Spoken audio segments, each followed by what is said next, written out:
दोस्तों क्या 99 परसेंटाइल के बिना एनआईटी में सीएससी मिल सकती है? अगर आप भी जेईई मेन 2026 की तैयारी कर रहे हो और आपका टारगेट है टायर 2 एनआईटीज में सीएससी, लेकिन दिमाग में बार बार यही सवाल आ रहा है, मेरी परसेंटाइल कम है, क्या फिर भी चांस है? तो ये वीडियो आपके लिए है। आज मैं आपको बताऊंगा टायर 2 एनआईटी सीएससी का एक्सपेक्टेड कट ऑफ परसेंटाइल 2026 बिना किसी फेक हॉप के, सिर्फ real data plus honest analysis के साथ। तो वीडियो को एंड तक जरूर देखना, क्योंकि आखिरी में एक ऐसी बात बताऊंगा जो आपकी काउंसलिंग स्ट्रेटेजी बदल सकती है।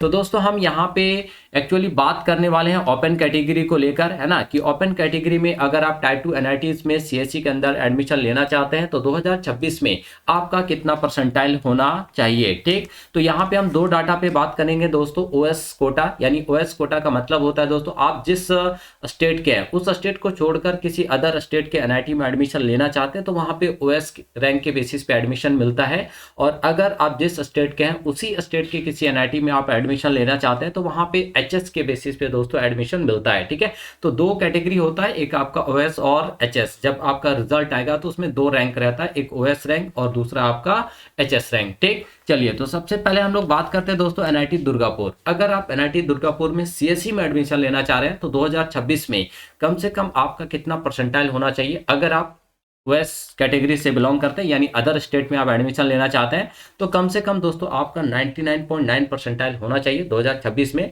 वही अगर आप होम स्टेट में ही, यानी होम स्टेट पे ही एडमिशन लेना चाह रहे हैं तो फिर आपका यहाँ पे 98.4 परसेंटाइल आपका होना चाहिए, है ना। तो आपका जो ड्रीम ब्रांच में एडमिशन लेने का सपना है सीएससी में, वो कहीं ना कहीं आपका पूरा होता हुआ दिख जाएगा। ठीक है, नेक्स्ट बात करते हैं एनआईटी जमशेदपुर। काफी बढ़िया एनआईटी है दोस्तों, है ना, खास करके सीएससी के मामले में। तो यहाँ पे ओएस के लिए कम से कम आपको 99.2 परसेंटाइल जो है लेकर आना पड़ेगा। और अगर आप झारखंड के ही रहने वाले हैं तो फिर आपको यहाँ पे कम से कम 2026 में 99.9 परसेंटाइल जो लेकर आना पड़ेगा, तभी आपका जो एडमिशन है दोस्तों वो सीएससी के अंदर हो पाएगा। ठीक है, अच्छा खासा पैकेज भी दोस्तों आपको एनआईटी जमशेदपुर में देखने को मिलता है, प्लेसमेंट भी बहुत बढ़िया है। ठीक है, नेक्स्ट बात करते हैं दोस्तों हम लोग एनआईटी भोपाल। तो यहाँ पे अगर आप सीएससी में एडमिशन लेना चाहते हैं बट ओएस कैटेगरी के अंदर, है ना, तो फिर आपको यहाँ पे 99.2 परसेंटाइल के आसपास लेकर आना पड़ेगा। वहीं अगर आप एचएस कैटेगरी से में एडमिशन लेना चाह रहे हैं तो फिर आपको 98.5 परसेंटाइल के आसपास भी अगर आप लेकर आ जाते हैं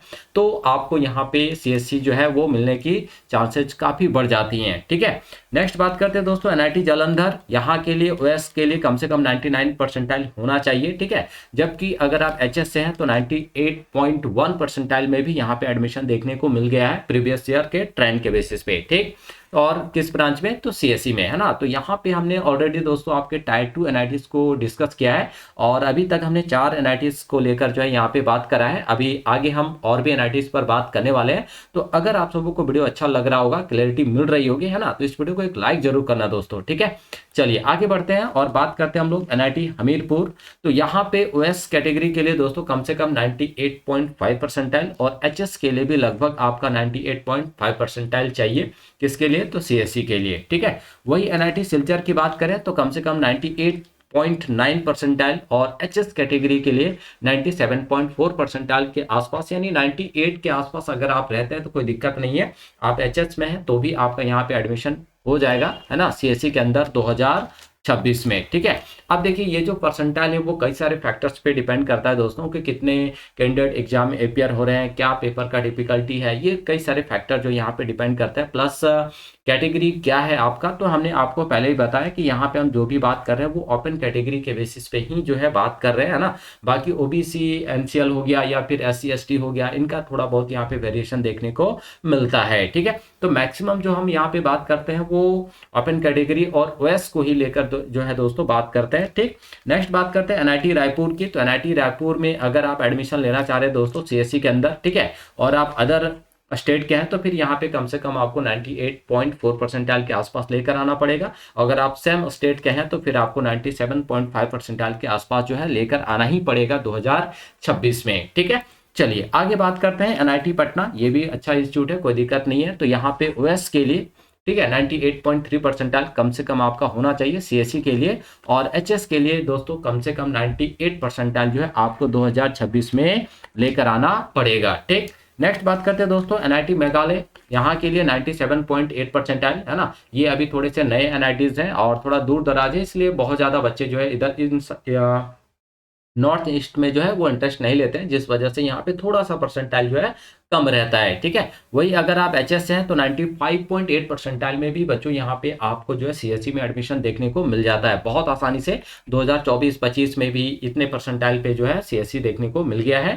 ठीक है, एचएस के अंदर। वही नेक्स्ट बात करते हैं एनआईटी गोवा, तो यहाँ के लिए कम से कम आपको 98.6 परसेंटाइल जो है 2026 पर लेकर आना पड़ेगा। और एचएस के लिए बात करें दोस्तों तो 98.0 यानी 98 परसेंटाइल के आसपास तो ही आपका जो एडमिशन जो है सीएससी के अंदर जो है देखने को मिलेगा। ठीक है, तो टोटल दोस्तों हमने यहाँ पे 10 टायर 2 एनआईटीज को यहाँ पे डिस्कस करा है। ठीक, और ये सारी चीज़ें जो है अब डिपेंड करता है कि कितने स्टूडेंट जो है वो एग्जाम में दे रहे हैं, आपके पेपर की डिफिकल्टी क्या है, इन सारे फैक्टर्स पर जो है दोस्तों आपका डिपेंड करेगा परसेंटाइल। लेकिन अगर आप 98 के आसपास रहते हैं, ठीक है, तो टायर 2 में तो आसानी से आपका देखने को मिल जाएगा, लेकिन टायर 3 में तो आपको चांस मिल ही जाएगा, लेकिन टायर 2 में भी आपका चांस जो है काफ़ी अच्छा बन जाएगा। ठीक है, चलिए आगे दोस्तों, यहाँ पे आपको एक इम्पॉर्टेंट चीज़ बता दें कि अब जो आपने ये डाटा देखा है ना, हमने आपको जो टायर 2 एनआईटीज के टॉप टायर 2 एनआईटीज के 10 एनआईटीज को यहाँ पे दोस्तों हमने डिस्कस करा है। तो इन डाटा को देखने के बाद यहाँ पे क्लियर हो गया होगा कि टायर 2 एनआईटीज में सीएससी के लिए कौन सी परसेंटाइल सेफ है और कौन सी रिस्की जोन में आती है ना। तो कम से कम आपको 98 के आसपास जो है रहना ही है। ठीक है, तो याद रखो परसेंटाइल सिर्फ नंबर नहीं होती है दोस्तों, सही प्लानिंग ही सिलेक्शन दिलाती है। अगर आपको ये एनालिसिस हेल्पफुल लगा हो तो वीडियो को लाइक करो, अपने जई दोस्त के साथ शेयर करो और ऐसे ही रियल नो फेक गाइडेंस के लिए चैनल को सब्सक्राइब जरूर करना। तो मिलते हैं अगले वीडियो में, तब तक के लिए फोकस रखो और कंसिस्टेंसी मत छोड़ना दोस्तों, क्योंकि किसी भी एग्जाम को क्रैक करना है ना, तो कंसिस्टेंसी एक इंपॉर्टेंट रोल प्ले करता है। ठीक है दोस्तों।